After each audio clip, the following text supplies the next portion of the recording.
everyone, it's Mrs. L. Today we're going to be talking about Reconstruction, presidential Reconstruction, and featured on our program today is Mr. Abraham Lincoln. So, our essential question is, how did both Southern and Northern attitudes shape Reconstruction? What effect did Reconstruction have on race relations and the conditions of blacks? We're going to be talking about this for a couple lessons, so just keep that question in mind. But to get started in your notes, I'd like you to answer this question. If you were a Congress member, what would you require the ex-Confederate states to do in order to rejoin the Union? Take a second, respond to the question in your notes. I'll be checking this in class. Just a little bit of background before we move into the details. Historians refer to efforts to reunite and reform the nation during the Civil War as a dress rehearsal for Reconstruction. During this phase, President Abraham Lincoln, Congress, and military leaders issued a number of proclamations, acts, and field orders related to the ongoing war.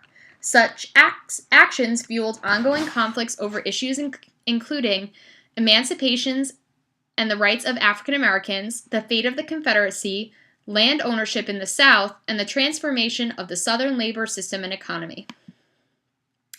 These are the main topics that we're going to be talking about today related to wartime Reconstruction. But before we move on, I want you to meet somebody very special. Ma! My mom's coming. I think she has somebody with her.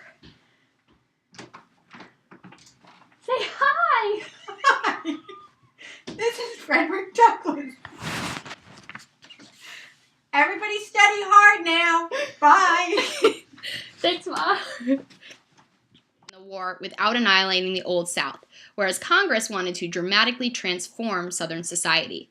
Still, Lincoln's ultimate goal was to reunite the nation. He wanted to abolish slavery because he knew that this would cripple the Southern economy.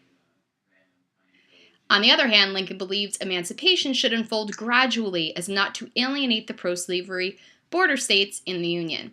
Lincoln issues two proclamations during the war to address reunification and emancipation. The Emancipation Proclamation, we've discussed that in class, and the Proclamation of Amnesty and Reconstruction. The Proclamation of Amnesty and Reconstruction is also known as Lincoln's 10% Plan. And this proclamation promised the following: that the pardoning of all Confederates who signed an oath of allegiance to the United States, excluding government and military officials, the recognition of any Southern state government, provided that 10% of the state's voters in the election of 1860 pledged their allegiance to the United States. Arkansas, Louisiana, and Tennessee reorganized under these terms in 1864, but were not recognized by Congress. The protection of lower-ranking Confederate officers from trial and execution for treason, the return of political rights and land confiscated by the federal government to the Confederates after they received pardons and accepted the emancipation of black people, and the prosecution of Confederate military and civilian officers and others who left federal positions to join the Confederacy, ex-Confederates who killed or tortured Union soldiers, both black and white, would be denied amnesty. Congress favored a more aggressive approach to freeing the slaves than President Lincoln. Even though Republicans in Congress never completely agreed on any issue during Reconstruction, almost all of them wanted to punish the South. In April of 1862, Congress passed legislation to free enslaved African Americans in Washington, D.C. Lincoln consented, but only reluctantly, as the first Confiscation Act of 1861 guaranteed compensation to the district slave owners. In July 1862, Congress also passed the Second Confiscation Act, which freed all blacks enslaved by government officials in Confederate states. The Confiscation Act of 1862 also freed all Southern slaves who sought refuge between Union lines. The Wade-Davis bill was a rival to the 10% Plan and was passed by Congress in 1864. It required majority of white men in ex-Confederate states to swear loyalty. No one who had volunteered to fight for the South could vote or hold office. Lincoln refused to sign this bill. And finally, we have the Freedmen's Bureau.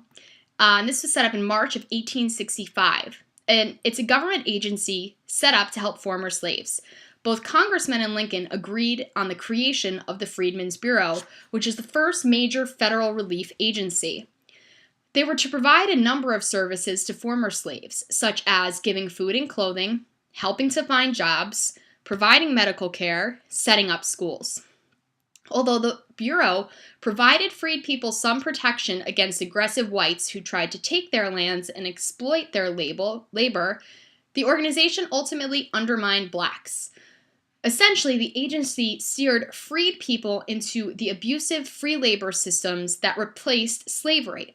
Southern state and local governments supported these systems. And we have the 13th Amendment, which was ratified in December of 1865. This is very significant. Neither slavery nor involuntary servitude, except as punishment for crime where the party shall have been duly convicted, shall exist within the United States or any place subject to their jurisdiction. Congress shall have power to enforce this article by appropriate legislation. Couple other items that I'm not going to lecture on, but I think you should take a look at, are the Port Royal experiment, General David Hunter and the General Order 11, General William Sherman, and Special Field Order 15. Coming up, the assassination of Abraham Lincoln, and wartime Reconstruction.